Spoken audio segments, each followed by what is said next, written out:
मेरे प्रिय शिष्यों, साहित्य विमर्श चैनल में आप सभी का स्वागत है। आज के इस वीडियो में मैं कक्षा 12 के श्रद्धा मनुसर्ग का तीसरा भाग लेकर के आया हूँ। श्रद्धा मनुसर्ग से संबंधित प्रथम वीडियो में छंद 1 से लेकर के 7वें छंद तक और दूसरे वीडियो में 8वें छंद से लेकर के 13वें छंद तक की व्याख्या मैंने प्रस्तुत की थी। इस वीडियो में श्रद्धा मनुसर्ग का जो शेष भाग है अर्थात 14वें छंद से लेकर के 19वें छंद तक की व्याख्या मैं बहुत ही सरल शब्दों में करूँगा। वीडियो के अंत तक आप लोग मेरे साथ जुड़े रहें और मेरे चैनल को सब्सक्राइब करके बेल आइकन को अवश्य टच करें ताकि मेरे सभी वीडियो का नोटिफिकेशन आप तक पहुंचता रहे। प्रिय शिष्यों, समूची देव संस्कृति का प्रलय के कारण नष्ट हो जाने के पश्चात वेदना और करुणा के आकंठ में डूबे हुए मनु के हृदय में नवीन ऊर्जा, उत्साह और नई चेतना को भरने के लिए श्रद्धा द्वारा अनेकानेक प्रयास किए जाते हैं। इसी प्रयास के क्रम में ही वे 13वें छंद में कहती हैं कि प्रकृति के यौवन का श्रृंगार करेंगे न कभी बासी फूल, करेंगे न कभी बासी फूल। जो प्रकृति के यौवन का श्रृंगार है वो कभी भी बासी फूल नहीं कर सकते हैं। हमेशा किसी उद्यान, किसी बगीचे अथवा प्रकृति की शोभा जो ताज़े फूल होते हैं वही करते हैं। इसलिए हे मनु, अपने मन के अंदर जो निराशा का भाव है, वेदना का, करुणा का, इसको निकाल करके फेंक दो और अपने अंदर एक नवीन ऊर्जा, उत्साह को भर लो। अब आगे समझाते हुए वे 14वें छंद में जो कहती हैं, आप लोग अपने स्क्रीन के सामने देखें। 14वां छंद है, एक तुम यह विस्तृत भूखंड, प्रकृति वैभव से भरा अमंद, कर्म का भोग, भोग का कर्म, यही जड़ चेतन का आनंद। अकेले तुम कैसे असहाय यजन कर सकते, तुच्छ विचार, तपस्वी आकर्षण से हीन, कर सके नहीं आत्म विस्तार। अब व्याख्या इसकी देखें। एक तुम यह विस्तृत भूखंड, अब यहाँ पर कटाक्ष करते हुए श्रद्धा मनु से कहती हैं कि एक तुम हो जो निराशा और वेदना के और असफलता के आकंठ में डूबे हो, और दूसरे यह विस्तृत भूखंड, और यह विस्तृत भूखंड प्रकृति वैभव से भरा अमंद। प्रकृति वैभव का मतलब वैभव का मतलब होता है सौंदर्य, संपदा। ये संपूर्ण प्रकृति, संपूर्ण भूखंड ये वैभव से, सौंदर्य से, संपदा से भरा हुआ है। और अमंद का मतलब होता है, अमंद का मतलब जो मंद ना होता हो, प्रयत्नशील, प्रकाशवान, सदा प्रकाशित, अमंद जो मंद ना पड़ता हो। यह संपूर्ण पृथ्वी और प्रकृति कभी ना मलिन होने वाली और सदैव प्रकाशवान है और प्रयत्नशील है आगे बढ़ने के लिए, और सौंदर्य और संपदा से युक्त है। और एक तुम हो जो निराशा और असफलता की ही बातें करते रहते हो। पूरी व्याख्या इसकी देखें कि एक तुम यह विस्तृत भूखंड, प्रकृति वैभव से भरा आनंद। श्रद्धा, वास्तव में श्रद्धा निराशा से भरे मनु के मन में आशा के दीप जलाना चाहती हैं, और वो कहती हैं कि एक ओर तुम हो कि बस निराशा और असफलता की ही बातें करते हो, और दूसरी ओर प्राकृतिक संपदाओं से परिपूर्ण यह विस्तृत भूभाग है जो हमें नित आशाओं और उत्साह से भरकर कर्मवीर बनने की संदेश देता है।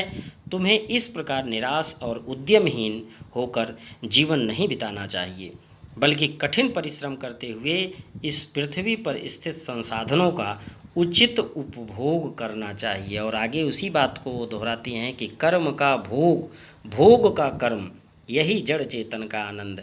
जो हम कर्म करते हैं, अपने पूर्व जन्मों में जो कर्म किए हैं उसी को आज भोग रहे हैं, और जो हम भोगते हैं वही हमारा कर्म है। यही जड़ का चेतन आनंद। यही जड़ का चेतन आनंद का मतलब, जैसे प्रकृति है जड़ रूप में है, लेकिन सदैव वृक्ष में जो फल लगते हैं वो जन कल्याण के लिए होते हैं, लोक कल्याण के लिए होते हैं। कोई विशेष प्रयोजन उनका व्यक्तिगत नहीं होता है, और यही उनके जड़ होने के बाद भी उनका चेतन आनंद है। अब इसकी व्याख्या देखें कि कर्म का भोग, भोग का कर्म, यही जड़ चेतन का आनंद। बहुत ही अच्छी पंक्तियां हैं, प्रसाद जी की, हमें अपने कर्म के अनुसार ही फल की प्राप्ति होती है। हम इस जन्म में किए गए अच्छे या बुरे कर्मों के आधार पर ही अगले जन्म में सुख या दुख का भोग करते हैं। चाहे कर्म करते हैं उसी को भोगते हैं, और जो भोगते हैं वही हमारा कर्म है। हमें निष्काम कर्मयोग कर्मण्येवाधिकारस्ते मा फलेषु कदाचन, हमें हमेशा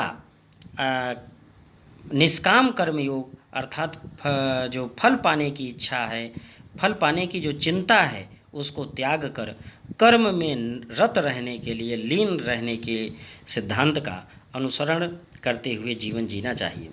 हमारी प्रकृति में भी इसी सिद्धांत का पालन किया जाता है।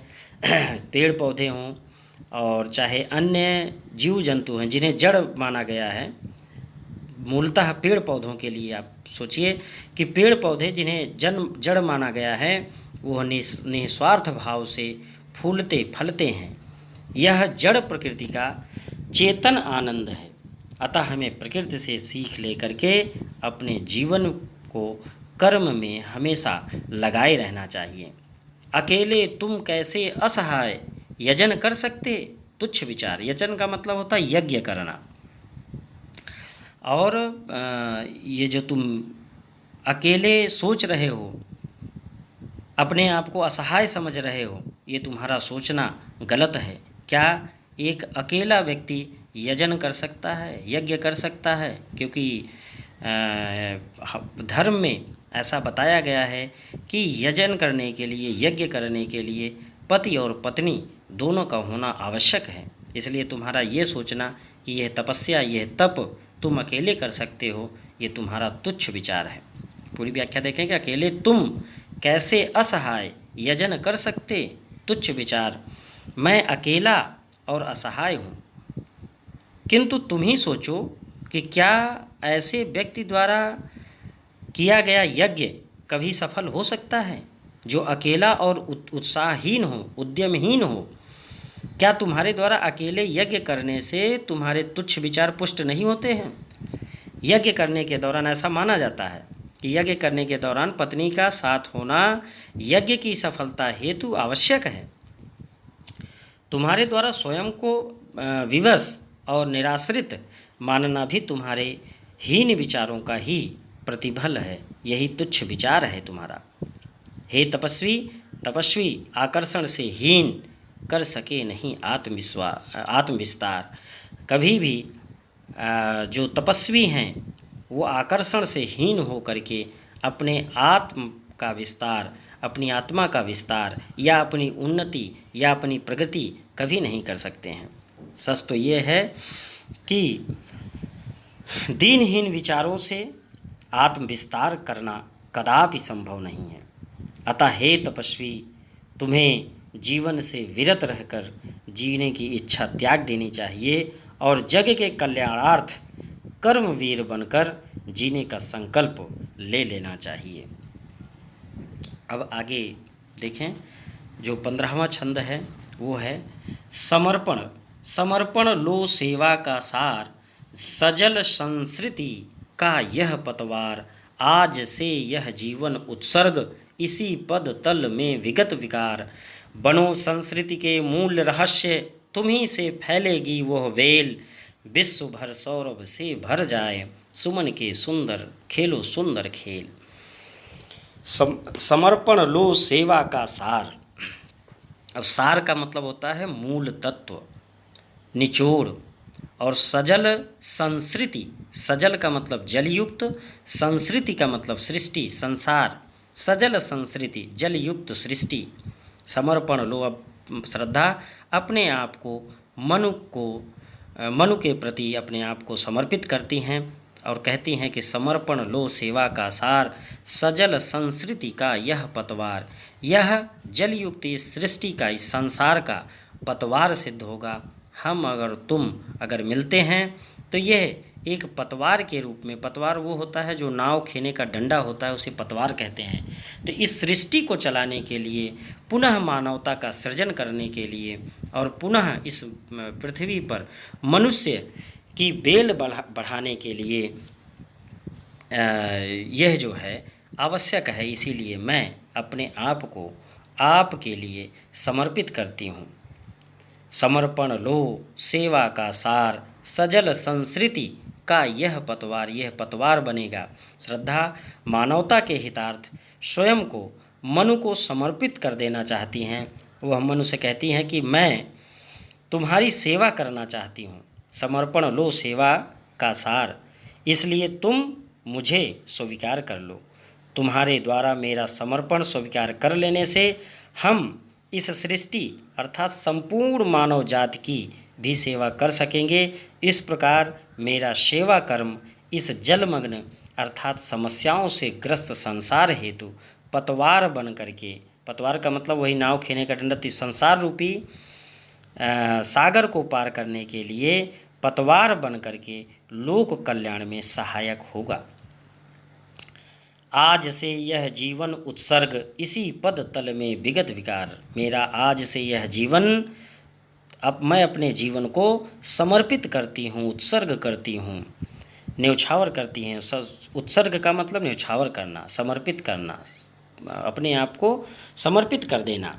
इसी पद तल में विगत विकार, विगत विकार मतलब होता है पिछले दोष, जो पिछले दोष हैं, जो तुम्हारे अंदर दोष रहे हैं, मैं उस समस्त दोषों को भूल करके तुम्हारे इस चरण कमलों में अपना सर्वस्व जीवन समर्पित करती हूँ। आज से यह जीवन उत्सर्ग, इसी पद तल में विगत विकार। तुम्हारे पिछले सभी दोषों को भूलकर मैं आज से अपना जीवन तुम्हें सौंप रही हूँ। जग कल्याणार्थ मुझे अपनी जीवन संगनी स्वीकार कर लो। मैं जीवन भर तुम्हारा साथ देकर अपने कर्तव्यों का पूर्णतः निर्वाह करूँगी, ऐसा श्रद्धा कहती हैं। अब आगे की बनो संस्कृति के मूल रहस्य, तुम्हीं से फैलेगी वह बेल। बनो संस्कृति के, संस्कृति मतलब संसार, इस संसार का जो मूल रहस्य है वह बनो, तुम्हीं से फैलेगी वह बेल। और तुमसे यही जो मानवता की बेल है तुम्हीं से फैलने वाली है। और इसीलिए मैं अपने आप को तुम्हारे प्रति समर्पित कर रही हूँ, क्योंकि तुम्हारे द्वारा ही मानवता की जो बेल है वो संपूर्ण सृष्टि में, संपूर्ण विश्व में फैलने वाली है। कहती हैं कि बनो संस्कृति के मूल रहस्य, तुम्हीं से फैलेगी वह बेल। मुझे अपनाकर सृष्टि को आगे बढ़ाने में सहायक बनो और इसके रहस्यों अर्थात जीवन मरण के सच का साक्षात्कार करो। इस सृष्टि को तुम्हारी नितांत आवश्यकता है। तुम्हारे द्वारा ही इस सृष्टि की बेल जीवन पा सकेगी। अतः मुझे अपनी संगनी अर्थात पत्नी के रूप में सहर्ष स्वीकार कर संसार रूपी बेल को सूखने से बचा लो। विश्व भर सौरभ से भर जाए, और ऐसा करने पर संपूर्ण विश्व, सौरभ का मतलब सुगंध, मानवता के सुगंध से भर जाएगा। सुमन के खेलो सुंदर खेल, और इस प्रकार से तुम खेल खेल करके और अपने कर्म से इस संसार को सुगंधित कर सकते हो, सुवासित कर सकते हो। तुम्हारे ऐसे करने से अर्थात सृष्टि के सुंदर खेलों को खेलने से संपूर्ण विश्व मानव रूपी सुगंधित पुष्पों से सुवासित हो उठेगा और प्रकृति खुश हो करके झूमने लगेगी, नाचने लगेगी। अब आगे देखें, जो 16वां छंद है इसका। और यह क्या तुम सुनते नहीं, विधाता का मंगल वरदान। शक्तिशाली हो विजयी बनो, विश्व में गूंज रहा जयगान। डरो मत अरे अमृत संतान, अग्रसर है मंगल वृद्धि। पूर्ण आकर्षण जीवन केंद्र, खिंची आवेगी सकल समृद्धि, खिंची आवेगी सकल समृद्धि। और यह क्या तुम सुनते नहीं, विधाता का मंगल वरदान। अब श्रद्धा मनु के एकांत और निराश मन में आशा का संचार करने के लिए नवीन मानव सृष्टि का प्रवर्तक बनने की प्रेरणा देती हैं। और वो कहती हैं कि तुमने इस संसार की रचना करने वाले जो विधाता हैं उनका जो कल्याणकारी वरदान है उसको नहीं सुना। विधाता का मंगल वरदान, शक्तिशाली हो विजयी बनो, विश्व में गूंज रहा जयगान। पूरे विश्व में ऐसा जयगान गूंज रहा है कि शक्तिशाली बनूं और विजयी बनूं।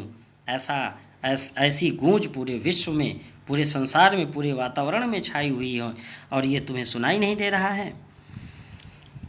अब आगे कहती हैं कि डरो मत अरे अमृत संतान, अग्रसर है मंगलमय वृद्धि। हे तपस्वी, तुम डरो मत, किसी संशय में मत रहो, किसी अनिष्ट की, किसी अमंगलकारी घटना के लिए चिंतित मत रहो, डरो मत। अरे अमृत संतान, हे अमर संतान, हे अमर पुत्र, हे वीर पुत्र, हे देव पुत्र, तुम डरो मत। अग्रसर है मंगल वृद्धि, तुम्हारे सामने मंगलमय वृद्धि, तुम्हारे सामने सकल कल्याणमयी उन्नति तुम्हारे साथ, तुम्हारे सामने अग्रसर है, खड़ी है, इसको स्वीकार करो। डरो मत अरे अमृत संतान, अग्रसर है मंगलमय वृद्धि। मंगलमय वृद्धि का मतलब कल्याणकारी उन्नति। हे देवपुत्र मनु, तुम इस नवीन सृष्टि का विकास करने के लिए तैयार हो जाओ। किसी भी प्रकार की आशंका या से भयभीत न हो, क्योंकि कल्याणकारी उन्नति तुम्हारे सम्मुख खड़ी है। अग्रसर है मंगलमय वृद्धि, जो कल्याणकारी उन्नति है वो तुम्हारे सामने खड़ी है, इसको स्वीकार करो। पूर्ण आकर्षण जीवन केंद्र खिंची आवेगी सकल समृद्धि। पूर्ण आकर्षण जीवन, तुम्हारा जो जीवन है वो आकर्षण से युक्त है, और जब ऐसा तुम करोगे तो खिंची आवेगी सकल समृद्धि, जो संपूर्ण समृद्धि है, जिसकी चाह है, जिसकी इच्छा है, जिसकी कामना लिए तुम इतने शोकग्रस्त हो, वो अपने आप खिंची चली आएगी। तुम्हारा जीवन आकर्षण से भरा है, इसलिए तुम्हें ऐसा करना चाहिए। अतः सभी सुख संपन्नता और वैभव स्वयं ही तुम्हारे सम्मुख उपस्थित हो जाएगा ऐसा करने से। अब आगे देखें, 17वां पद है, विधाता की कल्याणी सृष्टि सफल हो इस भूतल पर पूर्ण, पटे सागर बिखरे ग्रहपुंज और ज्वालामुखियों हों चूर्ण, उन्हें चिंगारी सदृश सदर्प कुचलती रहे खड़ी सानंद, आज से मानवता की कीर्ति अनिल भू जल में रहे ना बंद। विधाता की कल्याणी सृष्टि, जो ये सृष्टि है, ये विधाता की कल्याणकारी सृष्टि है।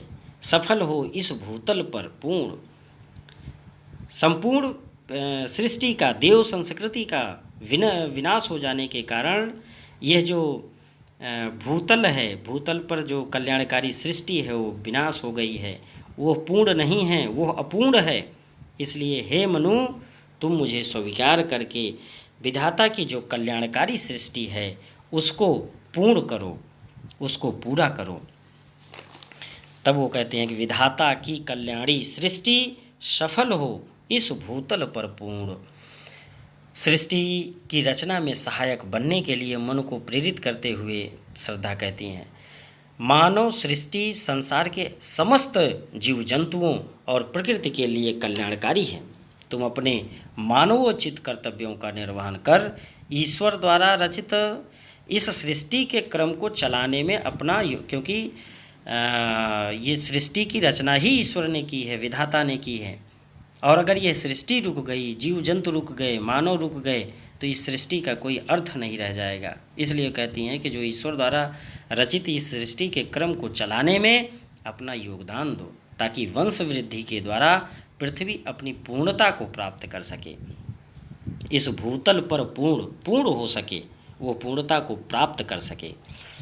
पटे सागर बिखरे ग्रह पुंज और ज्वालामुखियाँ हो चूर्ण। पटे सागर, तुम्हारे इस योगदान से सृष्टि क्रम को आगे बढ़ाने में मानव शक्ति के द्वारा सारे उफनते समुद्रों पर, जो पटे सागर यानी जो सागर प्रलयकारी हो जाते हैं और तमाम विनाशकारी घटनाएं घटित होती हैं उनके बढ़ने के कारण, उन सारे उफनते समुद्रों पर नियंत्रण प्राप्त कर लिया जाएगा, ऐसा श्रद्धा कहती हैं। तभी कहती हैं को पटे सागर विखरे ग्रह पुंज, और जो सारे ग्रह नक्षत्र चारों ओर फैल करके सृष्टि को आलोकित करते हुए मानव शक्ति का गुणगान करेंगे।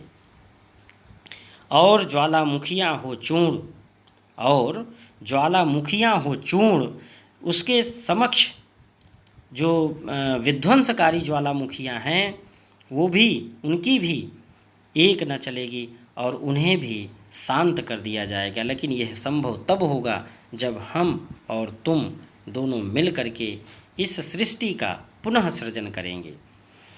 उन्हें चिंगारी सदृश सदर्प कुचलती रहे खड़ी सानंद। सदर्प मतलब गर्व सहित। उन्हें चिंगारी सदृश सदर्प गर्वपूर्वक चिंगारी के समान कुचलती रहें, यानी सारी ये जो प्राकृतिक आपदाएं हैं, समस्त प्राकृतिक आपदाओं पर विजय पाकर उनसे होने वाली हानियों से समस्त जीवों की रक्षा हो सकेगी और जो मानवता है वो पुनः जीवित हो सकेगी। आज से मानवता की कीर्ति अनिल भू जल में रहे न बंद। और आज से वायु, पृथ्वी, जल, अनिल का मतलब होता है वायु, भू का मतलब पृथ्वी, जल का मतलब जल, पानी। आज से वायु, पृथ्वी एवं जल जैसे प्राकृतिक तत्व भी संपूर्ण ब्रह्मांड में फैलने वाले मानवता के यश को अवरुद्ध नहीं कर पाएंगे। रहे न बंद। आज से मानवता की कीर्ति अनिल भू जल में रहे न बंद। आज से ये मानवता की कीर्ति, मानवता का यश, मानवता की प्रसिद्धि आज से कोई अवरुद्ध न कर पाए, चाहे वो अनिल हो, चाहे वो भू हो, चाहे वो जल हो। अब 18वां पद आप लोगों के स्क्रीन के सामने है, उसको देखें। जलधि के फूटे कितने उत्स्व दीप कच्छप, डूबे उतराएं किंतु वह खड़ी रहे दृढ़ मूर्ति, अभ्युदय का कर रही उपाय। दृढ़ मूर्ति किसकी खड़ी रहे? मानवता की। जलधि के फूटे कितने उत्स्व द्वीप कच्छप, डूबे उतराए किंतु वह खड़ी रहे दृढ़ मूर्ति, अभ्युदय कर रही उपाय। प्रलय के अनंतर पृथ्वी के जलमग्न होने की बातों का उल्लेख इसमें श्रद्धा कहती हैं और मन को समझाते हुए कहती हैं कि भीषण प्रलय में समुद्र के बहुत से सारे स्रोत फूट गए थे, यानी वो प्रलयकारी हो गया था और चारों ओर जल ही जल हो जाने की स्थिति में जो द्वीप थे, द्वीप वो होता है कि जो समुद्र से चारों तरफ से घिरा हो छोटा सा टापू, उसको द्वीप कहते हैं। तो द्वीप कच्छप डूबे उतराएं और जलमग्न होने के कारण ही द्वीपों सहित कछुआ आदि समस्त जीव जंतु उसमें डूबने और बहने लगे थे। ये जब प्रलय आया हुआ था, समुद्र का प्रलय आया हुआ था, तो स्थिति यह बनी हुई थी। ऐसा श्रद्धा कहती हैं कि जलधि के फूटे कितने उत्स का मतलब होता स्रोत, न जाने कितने स्रोत फूट गए थे और फूटने के कारण ही द्वीप कच्छप डूबे उतराए। द्वीप और कच्छप ये सभी डूबने उतराने लगे थे, किंतु वह खड़ी रहे दृढ़ मूर्ति, अभ्युदय कर रही उपाय। किंतु आज यह मानवता की मूर्ति मेरे और तुम्हारे द्वारा जो शुरू की जाएगी, ये किसी भी प्राकृतिक आपदा से लड़ने में सक्षम रहें, ऐसा हमें और तुम्हें मिलकर के उपाय करना चाहिए। जलधि के फूटे कितने उत्स्व द्वीप कच्छप डूबे उतराए, किंतु वह खड़ी रहे दृढ़ मूर्ति, अभ्युदय का कर रही उपाय। मानवता की रक्षा और उत्थान हेतु नव प्रयास जारी है। मानवता की दृढ़ मूर्ति के रूप में स्वयं हम दोनों यहाँ एक साथ विद्यमान हैं। यहाँ श्रद्धा की बातों का आशय यह है कि महाप्रलय के बाद भी मानवता अपने अस्तित्व की रक्षा करने में विजय रही है, क्योंकि श्रद्धा और मनु ये बचे हुए हैं। संपूर्ण सृष्टि का विनाश हो गया, संपूर्ण देव संस्कृति का विनाश हो गया है, उसके पश्चात भी श्रद्धा मनु के बचने का प्रमाण ही ये है कि मानवता अभी बची हुई है। ये मानवता के विजय का प्रमाण है। तो इसीलिए श्रद्धा कहती हैं कि मानवता की जो दृढ़ मूर्ति के रूप में स्वयं हम दोनों यहाँ एक साथ विद्यमान हैं। यहाँ श्रद्धा की बातों का आशय यह है कि महाप्रलय के बाद भी मानवता अपने अस्तित्व की रक्षा करने में विजयी रही है। अतः मन को स्वयं को निरुपाय न मानकर समस्या के समाधान पर ध्यान केंद्रित करना चाहिए। अभ्युदय का कर रही उपाय। अब आगे देखें आप लोग, अंतिम जो छंद है इसमें वो ये है कि शक्ति के विद्युत कण जो व्यस्त विकल विखरे हैं हो निरुपाय, समन्वय उसका करें समस्त विजयिनी मानवता हो जाए, विजयिनी मानवता हो जाए। शक्ति के विद्युत कण जो व्यस्त विकल विखरे हैं हो निरुपाय। श्रद्धा कहती हैं कि सृष्टि की रचना शक्तिशाली विद्युत कणों से मिलकर के बनी हुई है। शक्ति के विद्युत कण शक्तिशाली विद्युत कणों से मिलकर के बनी हुई है, लेकिन जब तक यह विद्युत कण जो व्यस्त हैं, विकल हैं, विकल का मतलब बेचैन है, इधर उधर है, अस्थिर हैं, बिखरे हुए हैं, हो निरुपाय, ये निरुपाय रहते हैं, ये कोई शक्तिशाली नहीं रहते हैं। लेकिन जब उनको मिला दिया जाता है, उनका समन्वय कर दिया जाता है, तो वही शक्ति के विद्युत कण अपार शक्ति का स्रोत बन जाते हैं और उसमें से न जाने कितनी रश्मियाँ जो हैं निकलने लगती हैं, किरणें निकलने लगती हैं। शक्ति के विद्युत कण जो व्यस्त विकल बिखरे हैं हो निरुपाय, समन्वय उसका करें समस्त विजयिनी मानवता हो जाए। इसमें सृष्टि की रचना शक्तिशाली विद्युत कणों से हुई है, किंतु जब तक विद्युत कण अलग अलग होकर भटकते रहते हैं तब तक ये शक्तिहीन होते हैं, और जब ये परस्पर मिल जाते हैं तब इनमें अपार शक्ति का स्रोत प्रस्फुटित हो उठता है। ठीक उसी प्रकार जब तक मानव अपनी शक्ति का संचय नहीं करेगा, शक्ति को संचित नहीं करेगा, उसे बिखेरता रहता है, तब तक वह शक्तिहीन बना रहता है। और जब वह समन्वित होकर के, मिल करके, एकत्र होकर के एक साथ हो जाता है तो वह विश्व को जीत लेने की अपार शक्ति को प्राप्त कर लेता है। इस प्रकार से श्रद्धा मनु का जो तीसरा भाग है 14वें छंद से लेकर के और 19वें छंद तक ये समाप्त होता है। आप लोग इससे तैयारी करें, लेकिन पूरी तरह से समझने के लिए जो प्रथम वीडियो और दूसरा वीडियो और ये तीसरा वीडियो, तीनों को एक साथ देख करके और तब आप लोग अध्ययन करेंगे तो बहुत ही अच्छा रहेगा। धन्यवाद।